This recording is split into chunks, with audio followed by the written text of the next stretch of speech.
Hai semuanya, kenalin kita dari kelompok 1 di sini mau menjelaskan materi tentang LCT. Apa sih sebenarnya LCT itu dan bagaimana sih penerapannya dalam negara kita itu, negara Indonesia sendiri. Yuk, ikutin kami.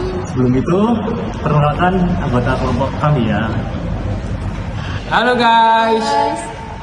Perkenalkan, saya Bogi Andreas dengan NIM akhiran 120. Perkenalkan, nama saya Rizky Evan dengan NIM akhiran 123. Perkenalkan, nama saya Fahri Soro dengan NIM 141. Perkenalkan, aku Nianta Deputi 3 dengan NIM 151. Hai, perkenalkan aku Afisa Nurdiana Fandriska dengan NIM 143. Halo, di sini saya ingin membahas pengertian dari LCT.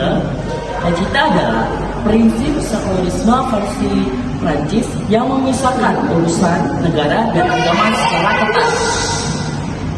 Secara halifa berasal dari bahasa Latin Laicius dan Yunani Laus yang berarti orang awam.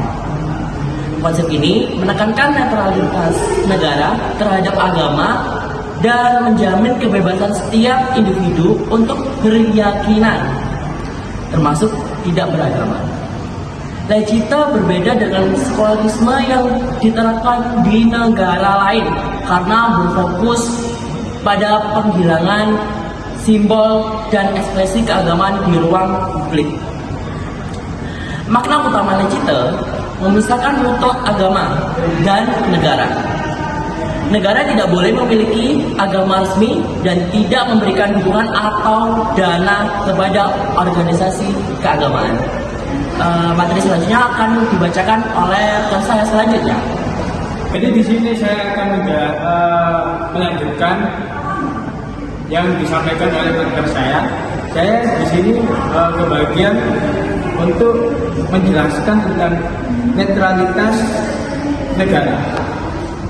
Netralitas negara, lembaga negara termasuk sekolah dan pegawai negeri harus netral terhadap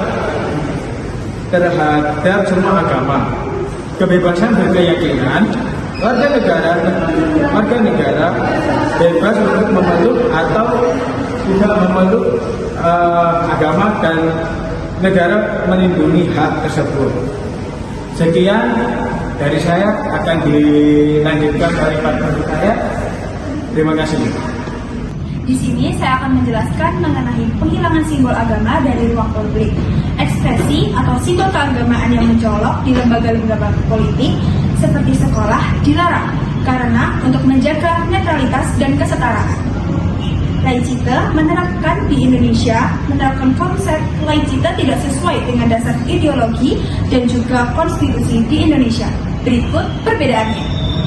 Dilihat dari aspek pemisahan negara dan agama, LCT memisahkan urusan agama dari negara secara ketat. Sedangkan kita tahu sendiri Indonesia sebagai ideologi Pancasila tidak memisahkan agama dari negara. Agama memiliki peran penting dan diakui dalam kehidupan bernegara. Kedua, jika dilihat dari aspek dasar ideologi, LCT ini adalah memiliki nilai-nilai sekuler seperti kebebasan, kesetaraan, dan persaudaraan menjadi landasan. Sedangkan di Indonesia sendiri sebagai ideologinya Pancasila, sila yang pertama Pancasila yaitu berbunyi ketuhanan yang Maha Esa secara eksplisit mengakui peran Tuhan dalam kehidupan bernegara. Lanjut, yang ketiga itu dilihat dari aspek pengakuan agama. LCT sendiri, negara ini mengakui agama tertentu. Semua agama dianggap setara di mata hukum, tetapi ekspresinya di ruang publik dibatasi. Lalu sedangkan di Indonesia sendiri sebagai landasan ideologinya Pancasila, negara mengakui dan mengatur tentang agama resmi, yaitu agama Islam, Kristen, Katolik, Hindu, Buddha, dan Konghucu, serta mengakomodasi penghayatan kepercayaan. Terima kasih. Materi selanjutnya disampaikan oleh rekan saya. Nah, kemudian dalam aspek regulasi kehidupan beragama, di LCT bahasa Prancis fokus pada netralitas negara dan kebebasan individu. Kemudian di dalam Indonesia, ideologi Pancasila, negara menjamin kemerdekaan setiap penduduk untuk memeluk agamanya dan beribadah sesuai keyakinan. Terdapat pada pasal 29 Undang-Undang Dasar 1945, serta melindungi hak tersebut melalui regulasi. Yang terakhir, pada aspek simbol agama di ruang publik. Dalam Legite bahasa Prancis, simbol agama yang mencolok dilarang di lembaga publik untuk memastikan netralitas. Kemudian dalam bahasa Indonesia, ideologi Pancasila, simbol dan ekspresi keagamaan dapat muncul di ruang publik dan negara, mengakomodasi kebutuhan pribadi, beribadah, misalnya dengan mendirikan Kementerian Keagamaan.